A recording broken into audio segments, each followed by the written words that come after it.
ಶತಮಾನೋತ್ಸವವನ್ನು ಯಶಸ್ವಿಯಾಗಿ ಪೂರೈಸಿ ಮುನ್ನಡೆಯುತ್ತಿರುವ ಉಡುಪಿಯ ಬಡಗುಬೆಟ್ಟು ಕ್ರೆಡಿಟ್ ಕೋಆಪರೇಟಿವ್ ಸೊಸೈಟಿಯ 2021-22ನೇ ಸಾಲಿನ ವಾರ್ಷಿಕ ಸಾಮಾನ್ಯ ಸಭೆಯು ದಿನಾಂಕ 11/9/2022 ರವಿವಾರ ಅಮ್ಮಣ್ಣಿ ರಾಮಣ್ಣ ಸಭಾಭವನದಲ್ಲಿ ನಡೆಯಲಿದೆ. ಸತತವಾಗಿ 2 ಬಾರಿ ಕೇಂದ್ರ ಸರ್ಕಾರದಿಂದ ನೀಡಲ್ಪಡುವ ರಾಷ್ಟ್ರಮಟ್ಟದ ಎನ್ಸಿಡಿಸಿ ಪ್ರಶಸ್ತಿ, 7 ಬಾರಿ ಕರ್ನಾಟಕ ರಾಜ್ಯದ ಸಹಕಾರ ಪ್ರಶಸ್ತಿ, ಹಲವಾರು ಪ್ರಶಸ್ತಿ ಪಡೆದ ಏಕೈಕ ಸೊಸೈಟಿ ಎಂದು ಗುರುತಿಸಿಕೊಂಡಿದೆ.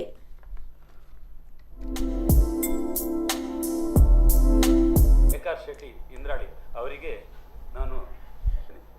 ಹಾಗೂ ಇವತ್ತು ಶ್ರೀಮತಿ ಅಮ್ಮಣ್ಣಿ ರಾಮಣ್ಣ ಶೆಟ್ಟಿ ಸಭಾಭವನದಲ್ಲಿ ಜರುಗಲಿಕ್ಕಿದೆ. ಇದಕ್ಕೆ ಪೂರಕವಾಗಿ ಇವತ್ತು ಸಮಸ್ತ ಗೌರವಾನ್ವಿತ ಪತ್ರಕರ್ತರನ್ನು, ಮಾಧ್ಯಮ ಬಂಧುಗಳು, ಸಿಬ್ಬಂದಿ ವರ್ಗದವರ ಸಹಕಾರದೊಂದಿಗೆ ಪ್ರಸ್ತುತ ಸಂಘದ ಸಾಧನೆಗೆ ಮುಕುಟಪ್ರಾಯವಾಗಿ ಪ್ರಪ್ರಥಮವಾಗಿ ನಮ್ಮ ದೇಶದಲ್ಲಿ ಸತತವಾಗಿ 2 ಬಾರಿ ಕೇಂದ್ರ ಸರ್ಕಾರದಿಂದ ರಾಷ್ಟ್ರ ಮಟ್ಟದ ಪ್ರಶಸ್ತಿಯನ್ನು, 7 ಬಾರಿ ಕರ್ನಾಟಕ ರಾಜ್ಯದ ಸಹಕಾರ ಪ್ರಶಸ್ತಿಯನ್ನು, 16 ಬಾರಿ ಅವಿಭಜಿತ ದಕ್ಷಿಣ ಕನ್ನಡ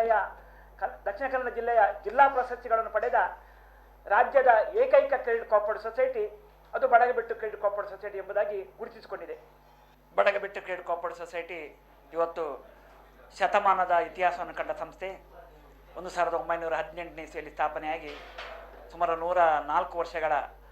ಸತತವಾಗಿ ಸಹಕಾರಿ ಕ್ಷೇತ್ರದಲ್ಲಿ ಒಂದು ಪ್ರತಿಷ್ಠಿತ ಸಹಕಾರಿ ಸಂಸ್ಥೆಯಾಗಿ ಅವಿಭಜಿತ ದಕ್ಷಿಣ ಕನ್ನಡ ಜಿಲ್ಲೆಯಲ್ಲಿ ವ್ಯಾವಹಾರಿಕವಾಗಿ, ಆಡಳಿತಾತ್ಮಕವಾಗಿ ಒಂದು ಉತ್ತಮ ಸಹಕಾರಿ ಸಂಸ್ಥೆಯಾಗಿ ಮೂಡಿಬಂದಿದೆ. ಈಗಾಗಲೇ 2 ರಾಷ್ಟ್ರ ಮಟ್ಟದ್ದು,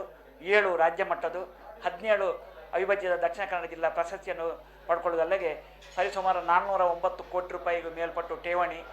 ಸುಮಾರು 325 ಕೋಟಿ ರೂಪಾಯಿಗೂ ಹೊರಬಾಕಿ ಸಾಲ, ಈ ವರ್ಷ